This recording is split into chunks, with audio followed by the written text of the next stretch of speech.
Buenas noches con todos y todas. Este es el primer programa de Diálogos con Gisela Ortiz. El día de hoy, como lo habíamos anunciado, vamos a conversar con Carmen Amaro Cóndor. Ella es hermana de Armando Amaro Cóndor, una de las víctimas del caso La Cantuta. Es también periodista y profesora de educación inicial. Entonces, para entrar en contexto, debo mencionar que el 18 de julio de 1992, eh, un escuadrón de la muerte, el grupo Colina, integrado por agentes de inteligencia del ejército, ingresaron a las residencias universitarias de la Universidad Nacional Enrique Guzmán y Valle, La Cantuta, en Chosica, al este de Lima, Perú, y secuestraron a un profesor universitario, Hugo Muñoz, 7 estudiantes varones y 2 estudiantes mujeres. Ellos fueron sacados de la universidad y conducidos a Lima. En el trayecto fueron asesinados y algunos de los cuerpos posteriormente fueron desaparecidos. Ese es el caso de Armando Amaro, el hermano mayor de Carmen. Y para conocer un poco más sobre el caso Calcuta, vamos a conversar con ella en este contexto, además de un grave retroceso en materia de derechos humanos que se está dando en el Perú, no solamente con leyes que están desconociendo la gravedad de los crímenes de lesa humanidad para impedir que sean juzgados y sancionados como corresponde, sino también con leyes de amnistía que están generando un clima de injusticia entre los familiares de las víctimas que por muchos años, por más de 4 décadas, han venido luchando y exigiendo derechos a la verdad, a saber qué fue lo que pasó, a encontrar a sus familiares desaparecidos y a que se haga justicia. Entonces, buenas noches, Carmen. Muchas gracias por estar aquí.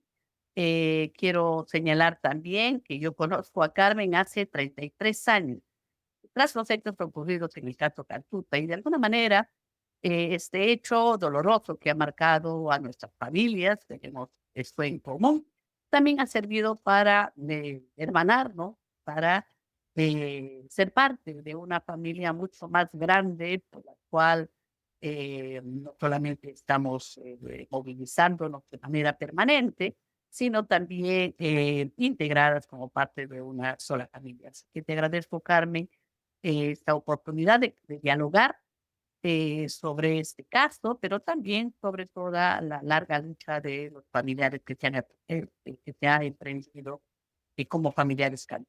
Bienvenida. Gracias, Gisela, por la invitación. Quiero preguntarte primero, ¿quién era Armando Amaro?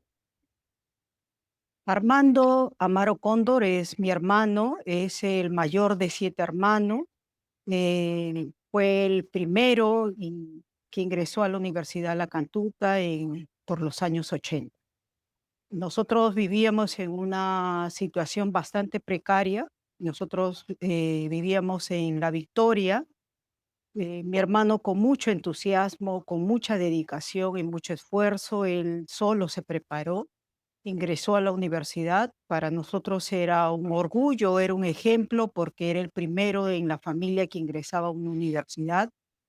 Las condiciones en que él se trasladaba eran muy lejos, ¿no? Porque él tenía, en ese entonces, tenía que irse hasta Grau o hasta Parque Universitario. Entonces es por eso que él estuvo estudiando un buen tiempo, creo que más de un año, hasta que por la misma situación económica y la distancia, es que él conversa con mi mamá y le dice de que iba a solicitar, iba a presentar sus papeles para estar en la residencia, ¿no? En la residencia de estudiantes, ¿no? Y fue así. Mi hermano era amante del sicuri, tocaba zampoña con mi papá. Ya cuando ingresó a la universidad, posteriormente, él venía principalmente los fines de semana. A veces venía los miércoles, pero o viernes o sábados él ya estaba en la casa. Y para nosotros, nosotros éramos menores de edad y era una gran alegría porque era la oportunidad en que en la mesa estábamos sentados todos, ¿no? No faltaba ninguno. O para las fiestas navideñas, el Día de la Madre, dentro de nuestra pobreza, digámoslo así, lo que reinaba en la casa era felicidad, porque estaba mi mamá, estaba mi papá y estábamos todos, ¿no?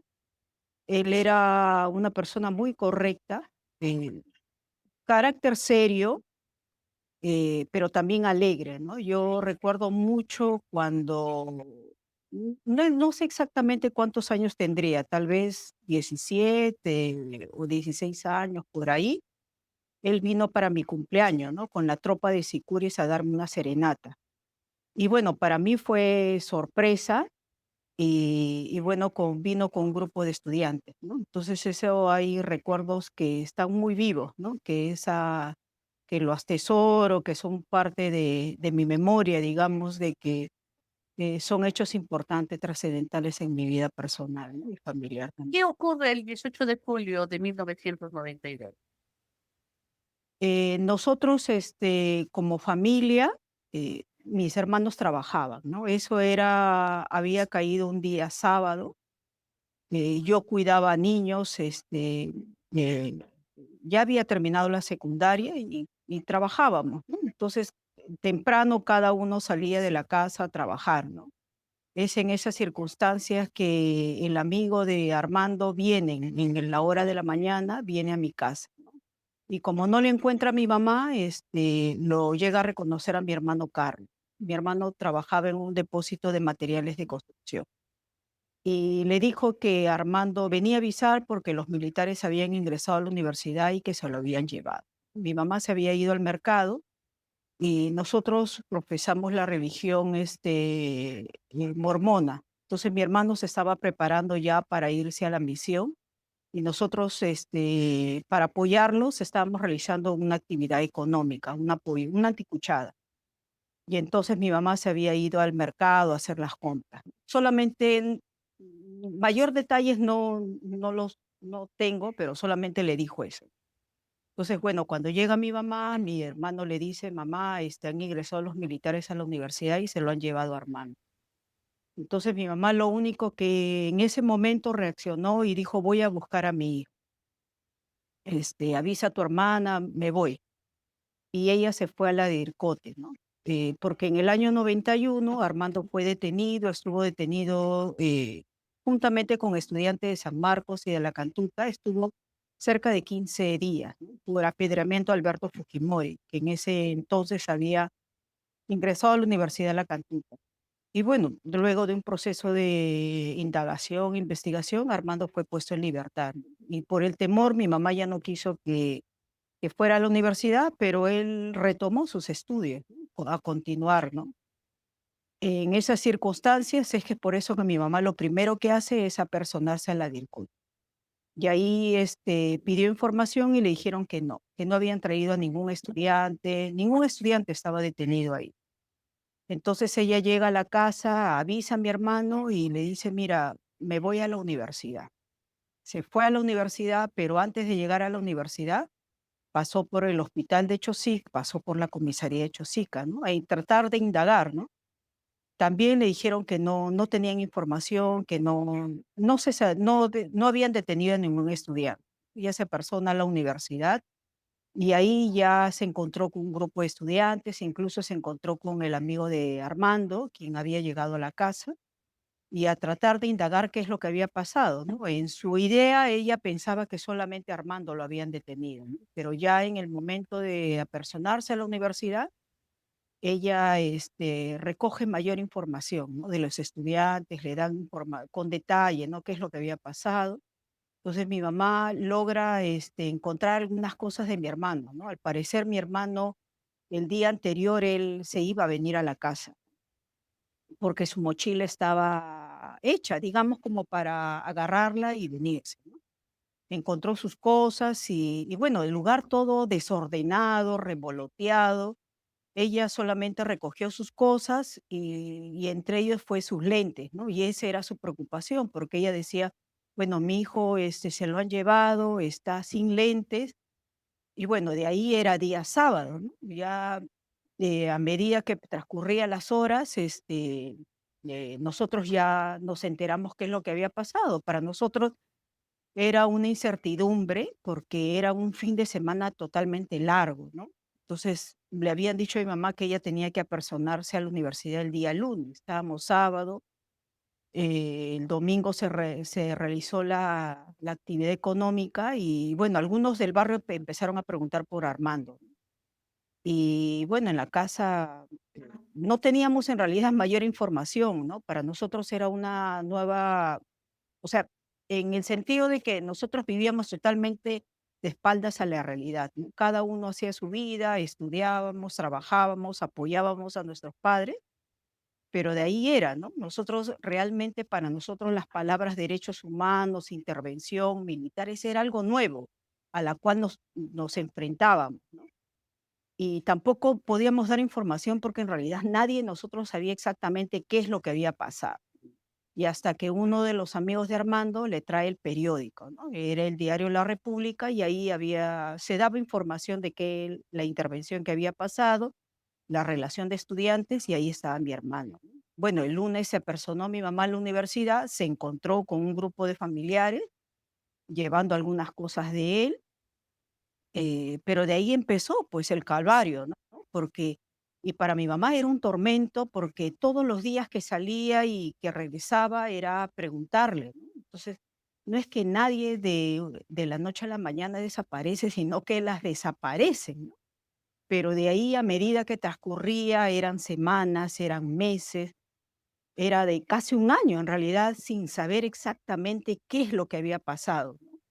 Y bueno, nosotros apostábamos a que realmente Armando pueda aparecer con vida, ¿no? Nosotros en ningún momento nos negamos a realmente aceptar o decir: "Mira, Armando está muerto", o es nosotros yo recuerdo mucho que mi mamá nunca dejó de buscar a mi hermano, ¿no? Y a partir de ahí, la situación en que nosotros afrontamos como familiares era difícil, cada uno atravesaba un proceso diferente, ¿no?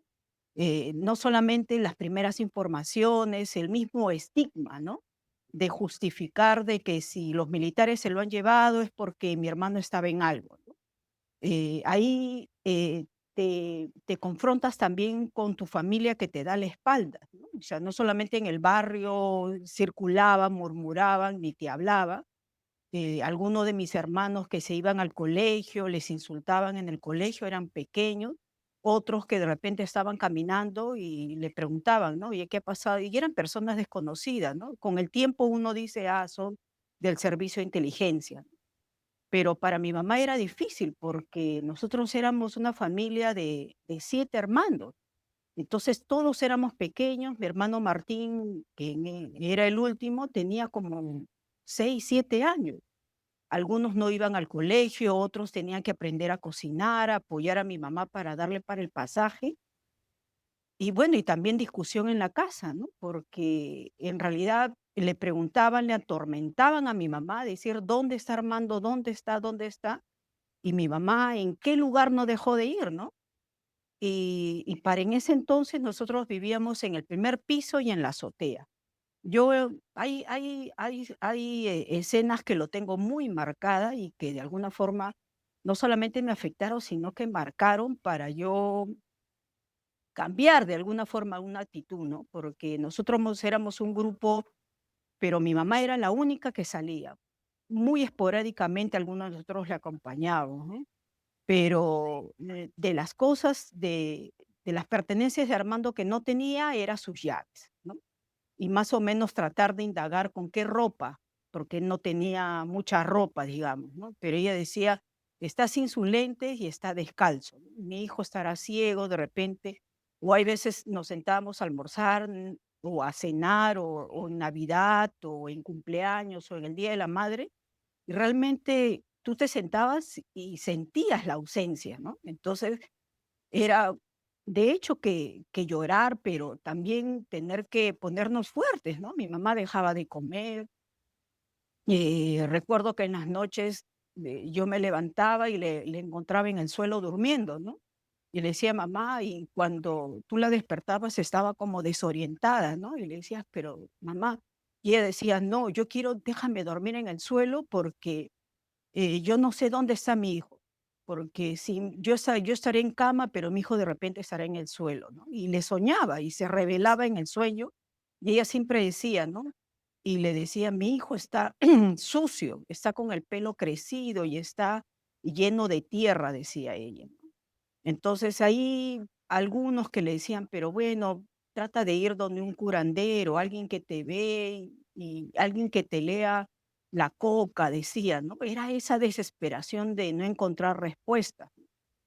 Cuando nosotros vivíamos en la azotea, yo en la madrugada me levantaba para ir al servicio higiénico y siempre la encontraba ahí en el balcón, en la esquina, ¿no?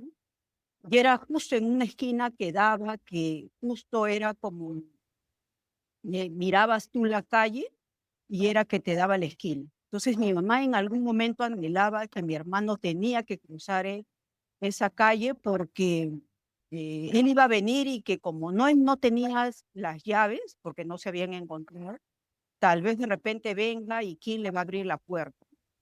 Y eso era, ¿no? Y yo realmente sí he visto en general a mis hermanos a sufrir, pero bueno, el sufrimiento de hecho nunca es equiparado como el de una madre, ¿no? Porque era un muchacho de 25 años que no encontraba, ¿no? O tal vez de repente en tantas cosas que le decían era como que me dicen que tu hermano está en esto, y el día que yo lo encuentre le voy a pegar. Mira lo que me hace, ¿no? Y realmente pasó un año y mi madre del cabello negro se puso blanco, ¿no? Que todos quienes Pero conocemos la historia de nuestro país de los últimos años, reconocemos en Raida también a una madre símbolo, ¿no? A una mujer que con sus limitaciones culturales, Raida no había terminado ni siquiera la escuela primaria, supo aprender a defenderse, ¿no? A defender sus derechos, solo como madre, como familiar, supo aprender a buscar a Armando, ¿no? Y en el nombre de Armando, a las 10 víctimas de Cantusta, ¿no? Y creo que ese es un reconocimiento que le debemos y le tenemos todos a Raina y a esa valentía que tiene hasta ahora para seguir caminando a pesar de la dificultad, ¿no? Entonces, y yo creo que es importante también reconocer en este momento cómo se vive esa ausencia, ¿no? En realidad estamos hablando de una situación de desaparición forzada que en realidad cuando uno no lo vive no tiene como palabras para explicar ese vacío, ¿no? Ese vacío no solamente por la ausencia de la persona, sino ese vacío también por la falta de información, ¿no? Entonces, quiero preguntarte, ¿qué cosas hicieron los familiares? Tal vez de manera resumida de estos 33 años, ¿qué acciones hicieron los familiares para poder alcanzar la verdad, alcanzar algo de yo creo que hicieron de todo en realidad, de todo. Desde el inicio fue en memoria, digamos, de la importancia para cada familia. Creo que lo importante fue organizarse, ¿no? Conocerse, levantar la voz eh, y apostar el derecho a la justicia, ¿no? Que la justicia es irrenunciable, ¿no? Hicieron de todo en realidad. Y postergaron quizás todo un proyecto personal, incluso laboral y familiar también, porque ese era el objetivo, realmente saber qué es lo que había pasado, porque nadie te daba información, porque ellos estuvieron caminando cerca de un año, y un año son 365 días que en realidad los buscabas, a qué lugar no fueron, ¿no? Desde medios de comunicación, a pedir ayuda a la Cruz Roja, desde hospitales, la morgue, cuarteles, hasta en otros lugares, ¿no? Hasta incluso, subir por el cerro de Chosica, ¿no? O sea, incluso hasta te daban información hasta falsa, ¿no? Porque y las primeras informaciones se supo desde el Congreso de la República, ¿no? Cuando este documento llega, cuando se forma una comisión investigadora, con qué informe, culmina esos debates interminables en el Congreso Constituyente, eh, desde plantones, vigilias, desde acudir, en esos tiempos no había celulares, digamos, no había el acceso al Internet como ahora, el hecho de acudir a diferentes organizaciones sociales, políticas, gremiales, a pedir apoyo, ¿no? El mismo hecho de la primera información de las fosas en Cieneguilla fue importante, porque también a pesar de lo doloroso y que los familiares estuvieron ahí, eh, también era confrontarse a realmente la inhumanidad con que actuaron. O sea, cuando te dicen han encontrado restos óseos, bueno, uno cree que al menos va a ser como cuerpo completo, pero en tu vida te puedes imaginar encontrar fragmentos de huesos irreconocibles, ¿no? O de repente algo que te podría decir, y la primera evidencia creo que fue el manojo de llaves, ¿no? Que mi mamá dijo, es de mi hijo, ¿no? Y tú fuiste la que dijiste, no, es de Mariño, porque digamos había un nivel de familiaridad, convivencia y que los conocías, ¿no? Entonces ahí creo que fue sumamente importante el rol como familiar, ¿no? A sobreponerse, apoyarse entre unos, porque la situación económica era difícil, ¿no? O sea, no es tan sencillo de tener que salir de tu casa diario, desde contar con el pasaje hasta para comer, ¿no? Pero de hecho que es bastante difícil en un contexto de dictadura, ¿no? Cuando todos tenías contrario a ti, ¿no? Y a pesar sobre toda esa situación, sobreponerse, porque te decían, ya estamos hablando de una dictadura con un servicio de inteligencia, que cómo se armaban estos fake news que ahora le llaman, ¿no? El caer en el juego de la justificación, ¿no? Pero contra todo eso yo creo que se hizo la lucha, ¿no? Y ahí creo que hay que reconocer el valor de las familias, quien de alguna forma no supieron caminar por determinadas víctimas, ¿no? Se asumió, digamos, la vocería, el rol, la lucha por todas las víctimas, sin importar de que si la familia, el hermano, la mamá o el familiar estuvieran, ¿no? Y eso fue relevante en todos estos años, ¿no? En ver cómo se organiza, cómo se hace, ¿no? Eh, yo recuerdo que eran esas convocatorias, eran marchas multitudinarias, ¿no? Para la ley de amnistía, por los plantones cada miércoles, así sea 2, 3, 4, 5, ¿no? Y en realidad es ese gran amor realmente que tú le tienes a tu familia que hace que hoy te levantes, que hoy ese sea tu fuerza, sea tu motivación, pero sea también como cuál es el mensaje, ¿no?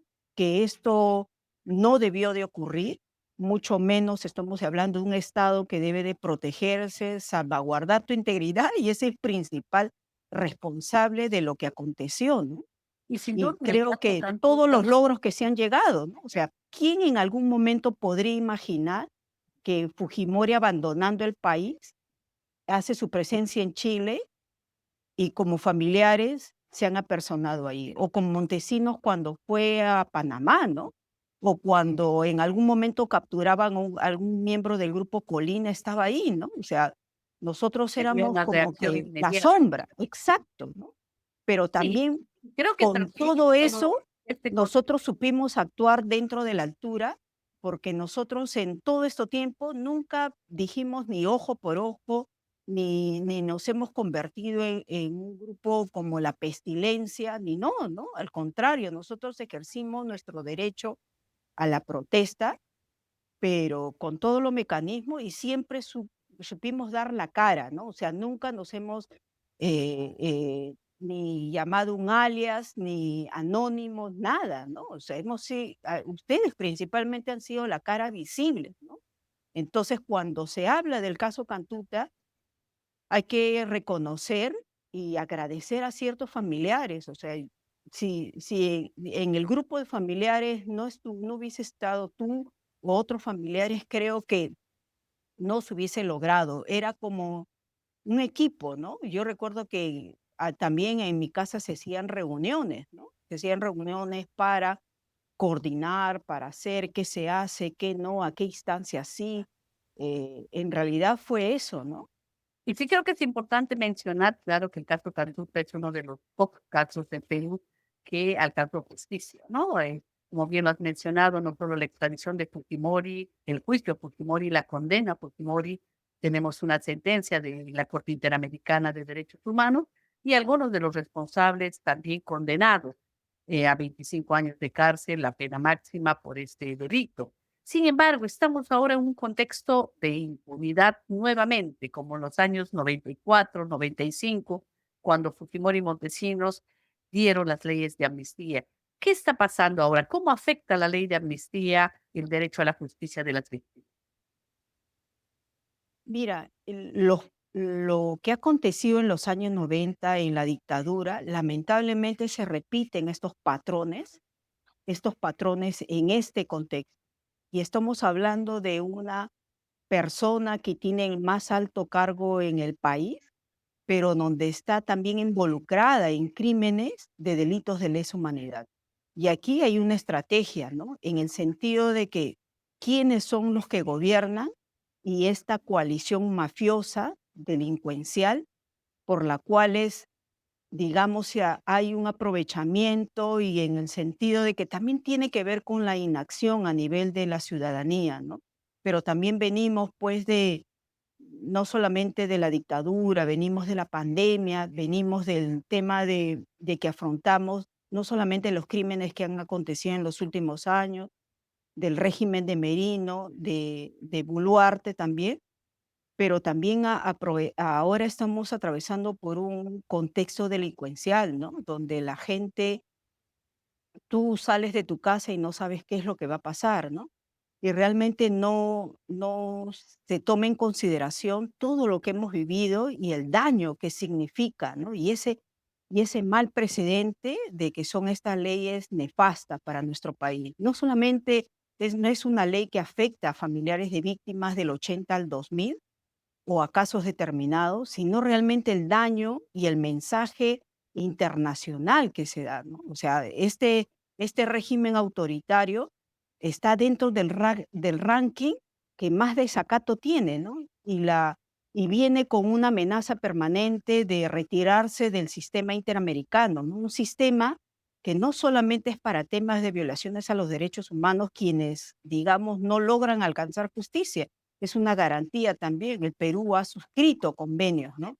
Y por la cual también te restringe derechos a aquellas personas que de repente en el tema de salud, ¿no? En el tema de laboral, digamos, ¿no? Te deja en una situación de desprotección, ¿no?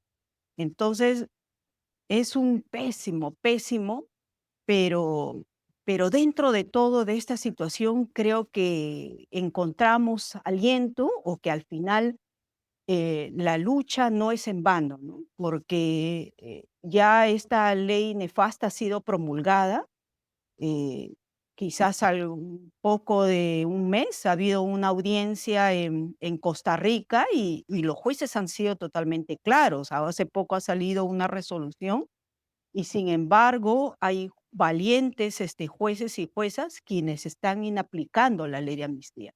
Entonces, cada vez este régimen autoritario se queda sin piso, ¿no? Y eso es alentador, ¿no? Que no se dejen como presionar. Acá lo que debe prevalecer es el derecho a la justicia. Y esta ley nos da un claro mensaje que es inconstitucional. Va en contra de ese derecho a la justicia. Y creo que cada vez le están dejando sin piso también, ¿no?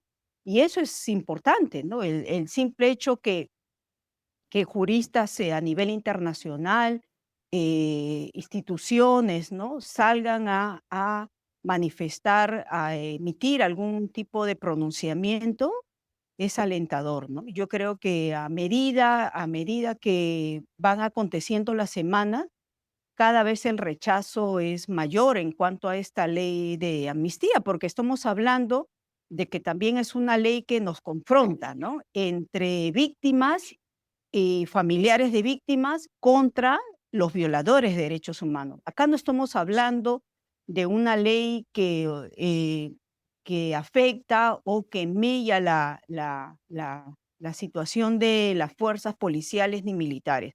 Acá estamos hablando de personas que han sido procesadas, investigadas por violación a los derechos humanos, por asesinato, desaparición forzada, eh, y N situaciones, ¿no? Entonces, ahí hay que ser claro, ¿no? Entonces, incluso es una ley con nombre propio, ¿no? Porque ¿cuántos militares han sido procesados, ¿no?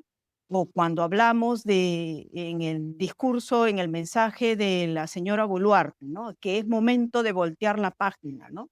Que es momento de la paz, ¿no? O sea, esta paz no, esta ley no es una ley que promueve o garantiza la reconciliación, ¿no? Acentúa más, ¿no? O sea, esta ley te revictimiza, ¿no? Y frente a esta situación, o sea, ¿cómo quedarse callado? ¿Cómo ser cómplice de la impunidad, ¿no? Y lo que nos asiste es el derecho a la justicia y por lo cual yo creo que hay que recurrir en todos los espacios que sean necesarios, ¿no? Porque las víctimas están identificadas, ¿no? Las víctimas y sus familiares, ¿no? O sea, No, sin duda, no solamente los graves crímenes que se han cometido, son crímenes que todos deberíamos denunciar, rechazar, exigir que haya justicia para sus familiares, justamente como una garantía de no repetición. Y ante esta gravedad, ninguna ley de amnistía puede ser posible. Lo ha señalado ya la Corte Interamericana en las sentencias del caso Barrios Altos, del caso Cantuta, lo ha dicho en sus últimas resoluciones. Hay pronunciamiento del Alto Comisionado de Naciones Unidas para los Derechos Humanos sobre este tema. Y creo yo que las acciones que como familiares y diversas organizaciones sociales se están realizando, como los plantones de los días jueves frente a Palacio de Justicia, son acciones necesarias, no solamente porque hay que dar la cara, sino también porque hay que señalar quiénes son los culpables de estos graves crímenes y quiénes son sus cómplices que actualmente están en el poder. Yo te agradezco, Carmen, por compartir con nosotros parte de tu historia y de la historia de tu familia de estos últimos 33 años. Siempre el cariño y el respeto para ustedes. Agradecerte además por estas reflexiones sobre el daño que genera la revictimización que genera la ley de amnistía, pero también por compartir esperanza. Creo que al final de cuentas la lucha cotidiana nos ha hecho fuertes y nos ha hecho también reconocer la valía de la solidaridad, de la importancia de sabernos acompañados y de que juntos y juntas es posible no solamente derrotar a estos regímenes autoritarios, sino también seguir conquistando derechos. Muchas gracias. gracias Gisela, ¿no? Aprovecho el espacio para renovar ese compromiso, ¿no? Ese compromiso de lucha por justicia, ¿no? Y que todo lo que hacemos lo hacemos con mucho cariño, con mucho compromiso, en memoria de cada una de las víctimas, ¿no? Somos conscientes que nada de lo que hagamos nos devolverá la vida, pero al menos tendremos la tranquilidad de que hemos aportado en algo al país, ¿no? Para desenmarañar, para descubrir y para realmente señalar quiénes son nuestros familiares, ¿no? Yo quiero mucho a mi hermano, ¿no? No me arrepiento de haber asumido esta lucha y que en algún momento, ¿no? Quizás el sufrimiento de mi madre y de mis hermanos hizo que en algún momento, si lo que yo estaba haciendo era correcto, ¿no? Si todo el tiempo me la iba a pasar llorando o momentos difíciles entre sonreír, continuar con mi vida, ¿no? Y creo que elegí, y qué más acto de amor y demostración de acompañar a mi madre, a ustedes, de reencontrarme con muchos familiares y que esa familia ha crecido, ¿no? Y que no solamente es Armando, sino que hay muchos, ¿no? Y que son parte de mi familia y son parte de esa hermandad que los he conocido, digamos, a cada uno de los familiares y sabemos de quiénes son nuestras familias, ¿no? Entonces, gracias, ¿no? Gracias a ti y a muchos familiares de quienes hemos aprendido, ¿no? Y que ahora en los familiares que nos hemos convertido también y que también aportamos en este país y que todavía el camino hay mucho por recorrer realmente, ¿no? Gracias, Sin duda, este es el camino correcto y seguimos hasta que la justicia se haga costumbre. Gracias por escucharme. gracias. Muchas gracias por acompañarnos en este primer programa de Diálogos con Gisela Ortiz. Esperamos encontrarnos en la siguiente edición Recuerden ustedes que este programa se va a transmitir cada 15 días, con la frecuencia, y esperamos que los inconvenientes técnicos que vayan surgiendo los podamos ir superando. Las y los invitamos a seguir acompañando. Gracias.